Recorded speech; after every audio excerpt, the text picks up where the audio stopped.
Assalamualaikum warahmatullahi wabarakatuh. Perkenalkan, kami dari kelompok 3 yang beranggotakan 5 orang. Yang pertama ada saya sendiri yaitu Mutia. Yang kedua ada Makfirawati Erli Hawa. Yang ketiga ada Nurjaini Akabulu. Yang keempat ada Sandi Anwar. Yang kelima ada Windrista Minahali.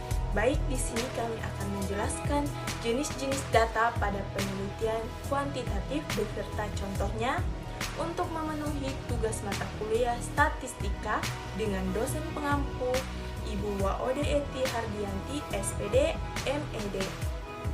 Data penelitian dapat dibedakan menjadi 2 jenis, yakni data kualitatif dan data kuantitatif. Nah, di sini yang akan saya jelaskan adalah data kuantitatif. Data kuantitatif adalah data yang bisa diukur dan diberi nilai numerik yang bisa dihitung. Menurut kontinuitasnya, data kuantitatif dibagi menjadi 2, yakni data distrik dan juga data kontinu. Nah, data distrik adalah data yang angka-angkanya memiliki kemungkinan nilai terbatas, yang antara satu angka dengan angka yang lain jelas terpisah. Contohnya adalah, misalnya banyak kursi di kelas. Tidak mungkin kan ada 2,5 kursi di kelas? Yang hanya ada itu 2 kursi atau 3 kursi. Nah, kalau data kontinu adalah data yang memiliki angka-angkanya kemungkinan nilainya tidak terbatas dalam kisaran tertentu. Contohnya usia. Usia dapat dinyatakan 10 tahun 2 bulan. Selain dibedakan menurut kontinuitasnya, data kuantitatif juga dapat dibedakan berdasarkan level pengukurannya. Adanya level pengukuran pada masing-masing jenis data ini penting untuk diketahui karena berpengaruh pada bagaimana kita memperlakukan atau mengoperasikan data tersebut. Menurut level pengukurannya, data kuantitatif terbagi atas 4 jenis, yaitu yang pertama data nominal, yang kedua data ordinal, yang ketiga ada data interval, dan yang keempat ada data rasio.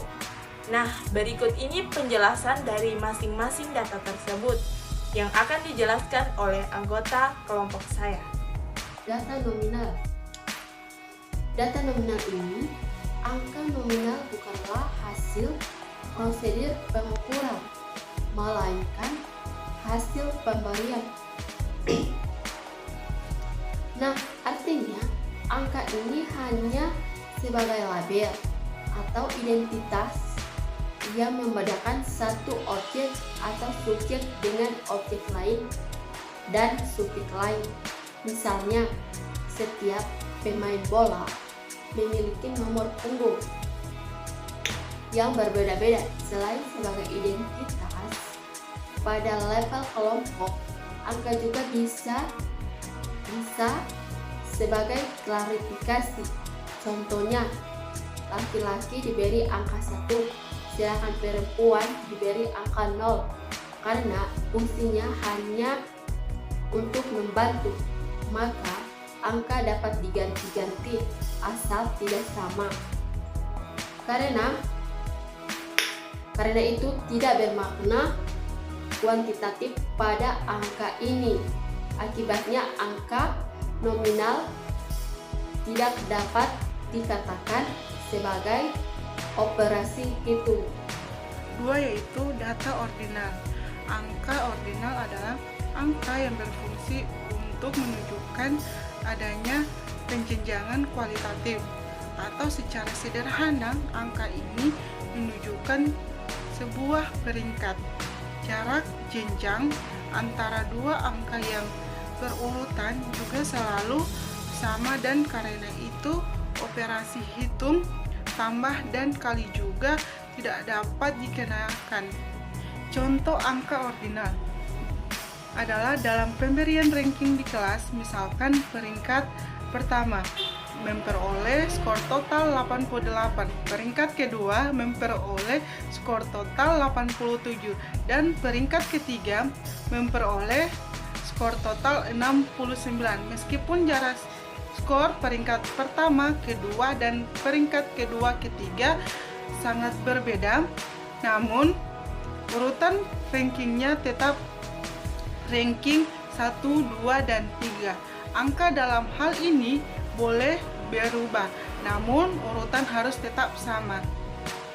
Baik, di sini saya akan menjelaskan untuk data interval. Angka interval pada dasarnya adalah hasil pengukuran ordinal yang memiliki jarak antar jenjang yang tetap atau selalu sama.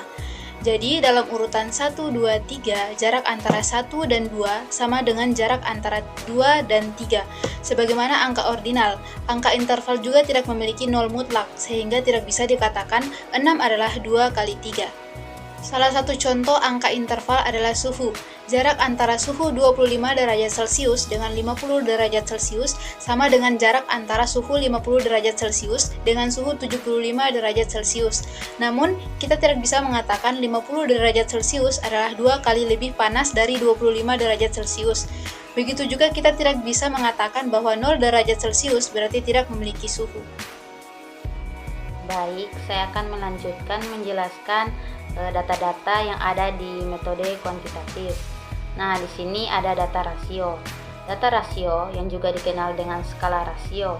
Di sini lebih menekankan pada serangkaian skala pengukuran variabel yang tidak hanya menghasilkan urutan variabel penelitian lain, tetapi juga membuat perbedaan antara variabel yang diketahui beserta informasi nilai true, zero, atau nilai sesungguhnya.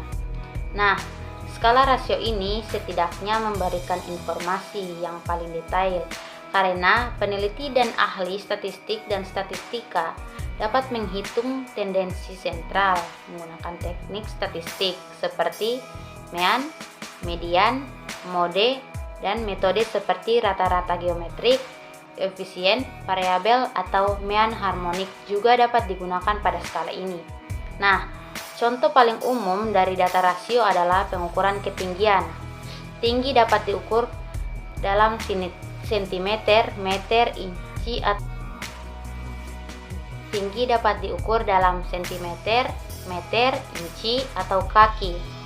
Tidak mungkin memiliki tinggi negatif.